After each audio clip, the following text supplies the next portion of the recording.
ஆபரண தங்கம் விலை மீண்டும் சரிவு. சென்னையில் சவரனுக்கு 440 ரூபாய் குறைந்து 73,440 ரூபாய்க்கு விற்பனை.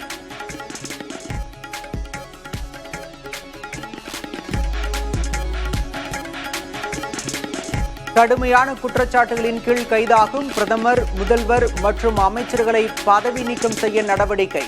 சட்ட திருத்த மசோதாவை இன்று தாக்கல் செய்ய மத்திய அரசு திட்டம்.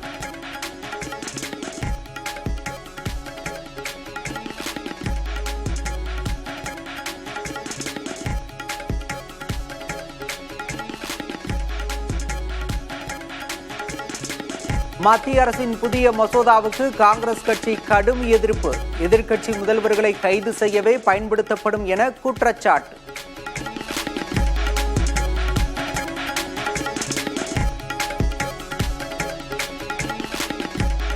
பொதுமக்களிடம் குறைகளை கேட்டுக் கொண்டிருந்த போது டெல்லி முதல்வர் ரேகா குப்தா மீது தாக்குதல். தாக்கியதாக கூறப்படும் நபரை பிடித்து காவல்துறை விசாரணை.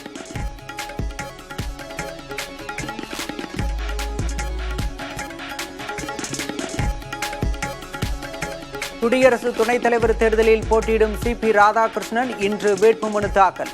என்டிஏ கூட்டணி கட்சி எம்பிக்கள், பாஜக ஆளும் மாநில முதல்வர்கள் பங்கேற்பார்கள் என தகவல்.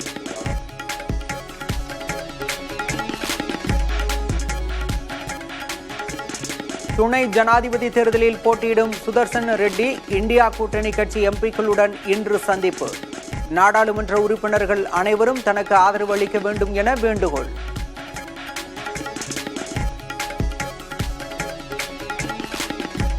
கம்யூனிஸ்ட் கட்சியை திமுக பாதி விழுங்கிவிட்டதாக எடப்பாடி பழனிசாமி விமர்சனம். திமுகவிடம் தேர்தல் நிதியை பெற்றது தொடர்பாக பேச முத்தரசன் தயாரா எனவும் கேள்வி.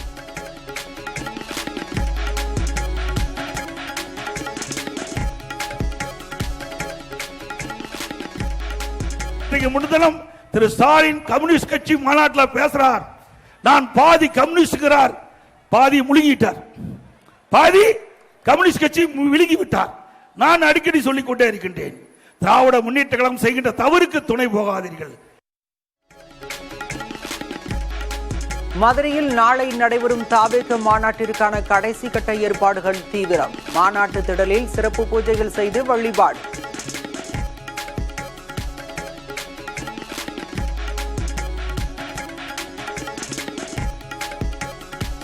மதுரை மாநாட்டு திடலை பார்வையிட பொதுமக்கள் யாரும் வர வேண்டாம். தமிழக வெற்றிக் கழக நிர்வாகிகள் வேண்டுகோள்.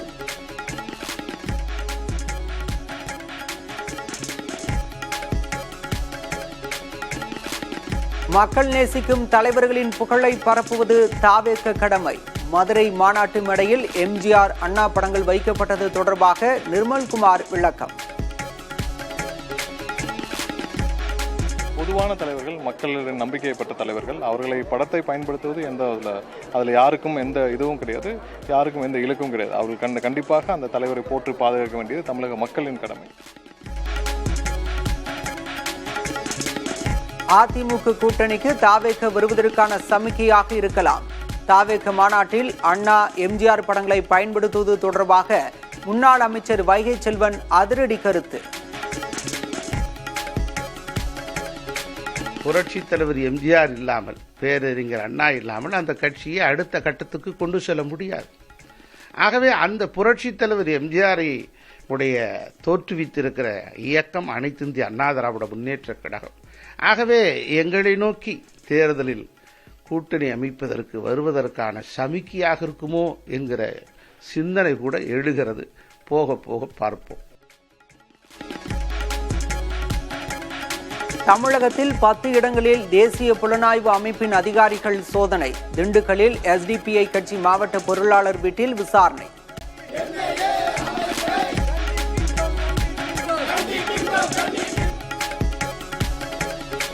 நடப்பாண்டில் 5வது முறையாக நிரம்பியது மேட்டூர் அணை. ஒரே ஆண்டில் 5வது முறையாக நிரம்புவது வரலாற்றில் முதல் முறை என்பதால் விவசாயிகள் மகிழ்ச்சி.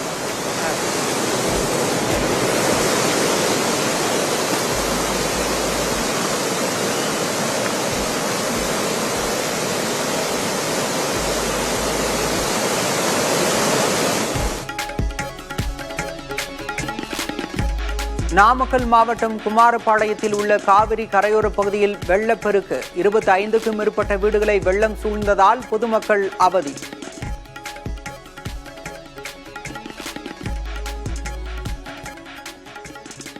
கனமழை வெள்ளப்பெருக்கால் தத்தளிக்கும் மும்பைக்கு இன்றும் ரெட் அலர்ட். மின்சார ரயில்கள் ரத்து, பல்கலைக்கழக தேர்வுகளும் ஒத்திவைப்பு.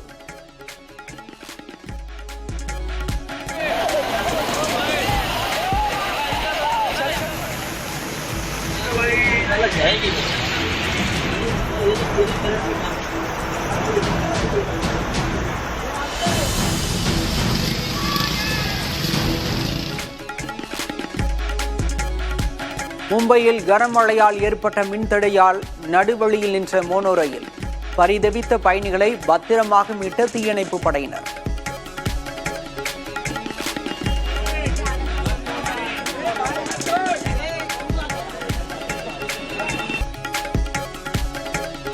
கடலூர் மாவட்டம் விருத்தாச்சலம் அருகே கட்டுப்பாட்டை இழந்து தாறுமாறாக ஓடிய கார் விபத்தில் 3 பேர் உயிரிழப்பு.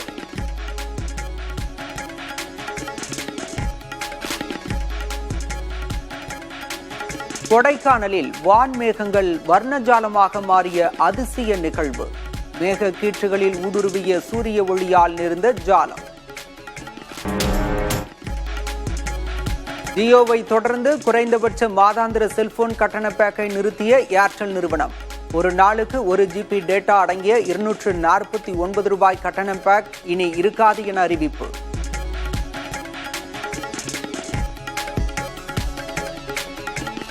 ஜம்மு காஷ்மீருக்கு மீண்டும் மாநில அந்தஸ்து கிடைக்குமா? நாடாளுமன்றத்தில் இன்று தாக்கலாகிறது மறுசீரமைப்பு மசோதா.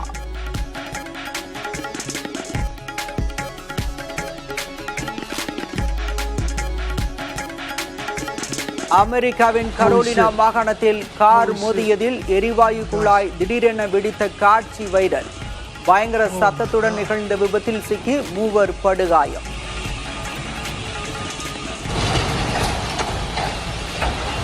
Holy shit. Holy shit. Oh my gosh. டெல்லியில் பிரதமர் மோடியுடன் சீன வெளியுறவுத்துறை அமைச்சர் வாங் யி சந்திப்பு. எல்லை பிரச்சினை, இரு நாட்டு வர்த்தக தொடர்புகள் குறித்து பேச்சுவார்த்தை.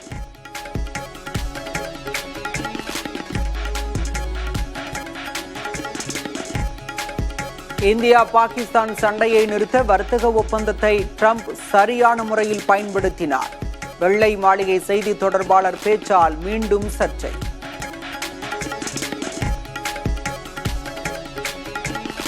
போர் நிறுத்தம் தொடர்பாக மாஸ்கோவில் பேச்சுவார்த்தை நடத்தும் புதின் யோசனையை நிராகரித்த ஜெலன்ஸ்கி.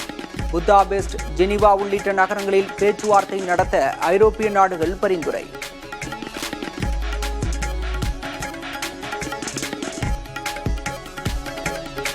ஸ்வீடன் நாட்டில் 113 ஆண்டுகள் பழமை வாய்ந்த தேவாலயம் நவீன தொழில்நுட்ப உதவியுடன் இடமாற்றம். 600 டன் கொண்ட மரத்தாலான ஆலயம் வேறு இடத்திற்கு கொண்டு செல்லப்படும் நிகழ்வை காணக்கூடிய மக்கள் கூட்டம்.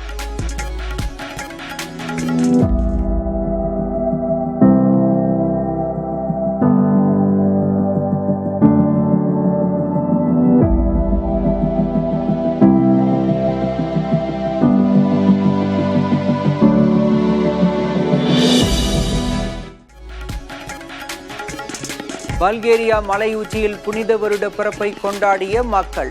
கடும் பனி குளிரிலும் வெள்ளை ஆடை அணிந்து பாரம்பரிய நடனமாடி உற்சாகம்.